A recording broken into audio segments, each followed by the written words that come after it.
Hai guys, hari ini aku akan menunjukkan video native speaker yang menjelaskan bagaimana kita menjadi seseorang yang memiliki mental yang sehat.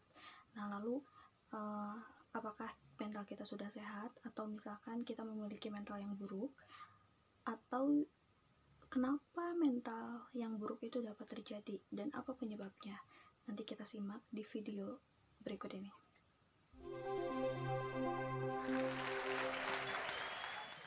So I have a Facebook friend whose life seems perfect. Saya punya teman Facebook yang tampak sempurna. Dia tinggal di rumah mewah dan karir yang sedang berkembang. Keluarganya melakukan petualangan di akhir pekan, dan saya yakin untuk mengabadikan momen tersebut, mereka menyewa fotografer handal. Karena apapun dan dimanapun mereka beraktivitas, mereka akan tampak indah.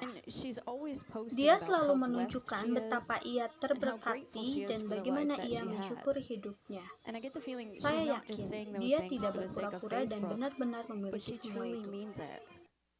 Adakah di sini yang memiliki teman seperti itu? Dan adakah di sini yang tidak menyukai teman seperti itu?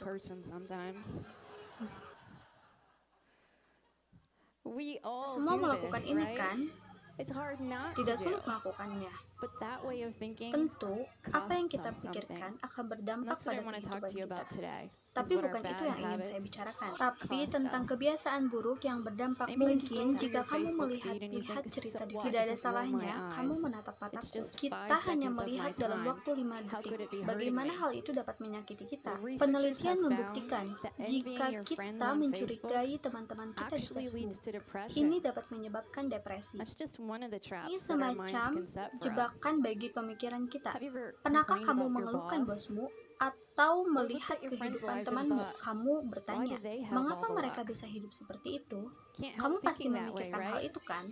Berpikirmu mungkin sepele, tapi bisa membuat dirimu menjadi lebih baik. Tetapi, kamu tidak bisa melakukannya jika kamu terus memikirkan tentang kemalanganmu. Ada 3 kepercayaan yang tidak sehat yang membuat kita tidak efektif dan merusak mental kita.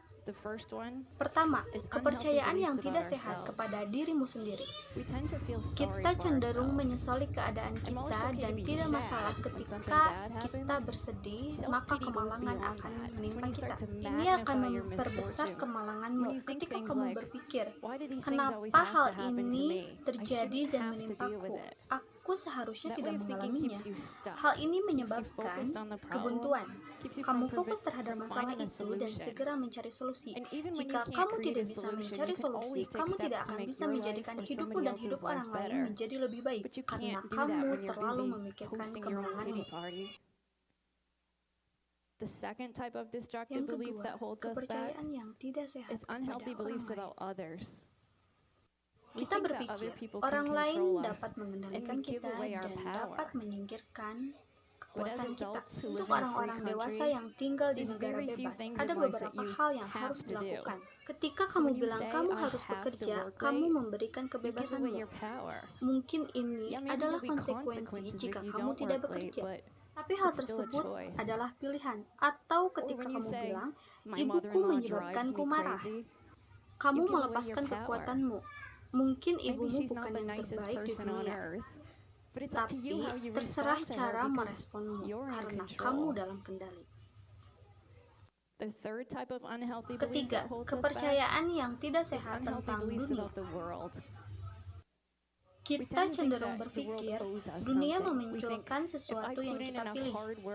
Kita bekerja keras, maka kesuksesan akan menghampiri kita.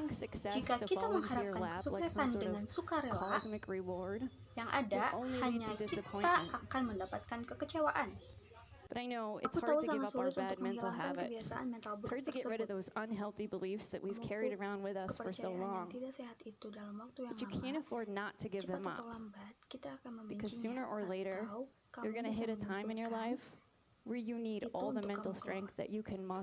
Oke, berarti dapat disimpulkan kalau mental buruk itu tercipta dari pemikiran-pemikiran kita yang buruk, alias pesimis, atau misalkan berprasangka buruk, alias suuzon. Nah, berarti Berarti kita dalam menjalani kehidupan atau masalah apapun yang menimpa kita harus tetap selalu beroptimis atau husnuzon gitu ya. Tetap semangat. Terima kasih.